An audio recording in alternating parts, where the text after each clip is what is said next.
Chapter 6. Milestones and Multiplications. The air in the auditorium hummed with a mixture of nervous excitement and poignant farewells. Everyone was busy writing the usual comments on their yearbooks. See you next year. Hope you have a great summer, and so on. Graduation day was just around the corner, and everyone was looking forward to a well-needed rest.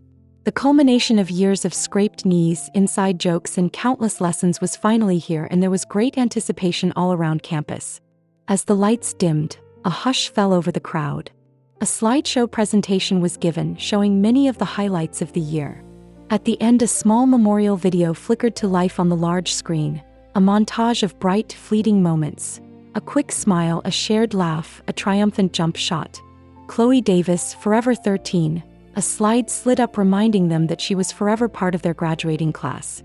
Her favorite song, a bittersweet melody Mina recognized immediately, played softly in the background, a gentle echo of a life cut short. The final slide, stark and simple, read, "In memory of Chloe Davis." A collective sigh, heavy with shared grief, rippled through the audience. Then it was Maya's turn. Given her grades and extracurricular activities, she was selected to give the student speech. As she walked confidently to the podium, her voice was clear and strong. She spoke of the journeys they had taken, the threshold they were crossing, of leaving behind the vestiges of childhood. "Remember those last few beloved toys we once cherished so much?" she asked, a small, knowing smile playing on her lips. "The ones we swore we'd keep forever, even as they gathered dust? Well, it's time to put them away once and for all. I know you all got one or two laying around, not saying any names, Lily." The audience chuckled, and she continued, "We're stepping into high school, and for some of us, that means we're just a few short years from being adults. It's time to prepare, to spread our wings and figure out who we're truly designed to be." After a brief pause, the spectators assumed she was finished. Or maybe you don't. Maybe you forge your own way that you weren't designed for. Maybe you trailblaze a road that still leaves room for you to play. Our parents may mean well, but they don't always get things right. I hate to front you off, Dad, but I recently found out from my sister that my dad's parents made him get rid of a stuffed teddy bear that hurt him very much when he was going into high school. Suddenly, everyone stopped fidgeting, and an uncomfortable string of faces looked towards David. He got extremely uncomfortable, shifted in his chair, and so he abruptly blurted out, "Yeah, but it was one of those talking ones." "Cool as hell, really." The whole crowd erupted in laughter. Maya continued, "The world we know is rapidly changing. AI, VR are helping us do things that we would have thought were impossible just a few years ago. These might just seem like video games to some, but the potential to solve many of life's biggest problems might just come at the end of a headset that allows us to explore parts of the body, space, or oceans that would be impossible for us to do otherwise. Dangerous tasks for humans might be eliminated entirely by an android that might have looked like a nerdy giant robot toy to some. Look, I'm not saying you should still play with toys even when you grow up. I'm also not saying you should not still play with toys even when you are grown up. But if the next big problem can be helped by you thinking outside the box to have a little fun time with some toys, then by all means, don't listen to a person speaking at a graduation to give you permission to do it. This is your life. We have one to live, and no one can live it for us. So go out, find your glory, leave your mark, and think outside the box that adults so often put us into. Keep this optimism we have now, and don't let anyone or anything dim your light. I learned that from Mina. Thank you. That's all I have for you." Her words resonated, a call to embrace the evolving, exhilarating future. The crowd let out a thunderous applause that could be heard outside the school. Both Sarah and David looked over at Maya, and they couldn't even clap at all. They stared at each other with blank expressions. They were in complete awe. They always knew Maya to be a bright overachiever, but this was extraordinary even for her. They realized what she was working on in the weeks leading up to the graduation, as she kept it a secret that she was selected to give the speech. The crowd continued to clap for a solid minute, giving her a standing ovation. The first few days of summer vacation felt like a burst of fresh air. Mina, feeling lighter than she had in months, threw herself into magic with renewed fervor. Her room became a laboratory of illusions.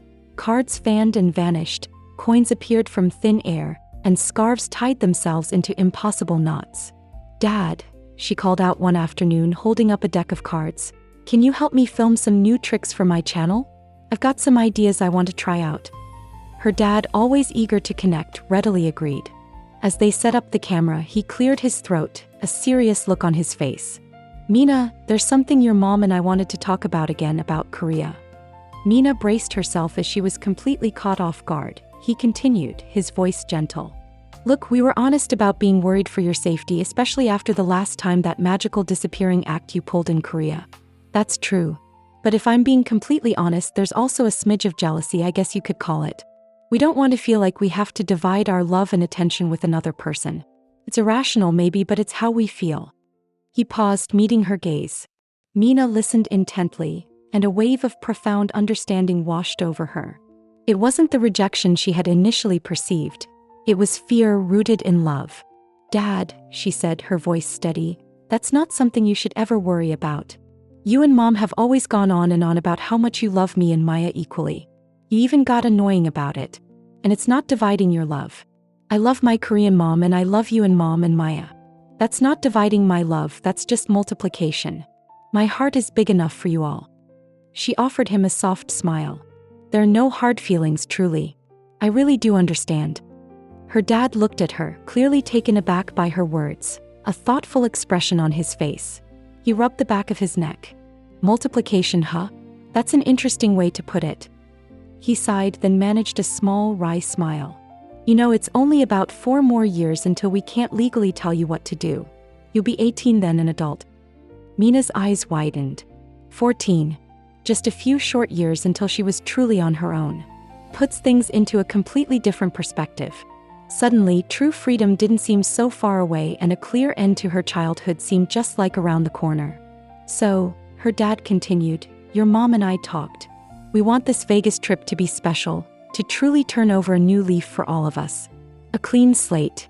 And we know you've been working so hard on it. He took a deep breath. You can invite a friend to come with us. Mina gasped. This was beyond anything she could have imagined. And, he paused, holding up a hand before she could erupt.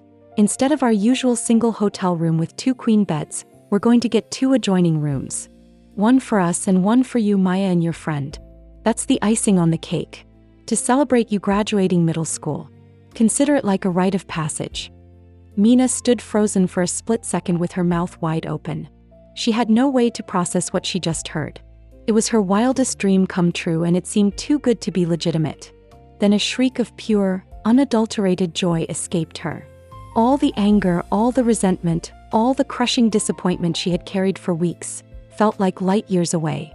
It vanished like smoke in the wind, leaving behind a lightness that made her feel as though she could float. The only caveat, her dad said, his eyes twinkling, is that you and Maya have to decide together who gets to come along. And you get to break the news to Maya. Mina hugged her dad and he picked her up and spun her around a good 2 or 3 whirls.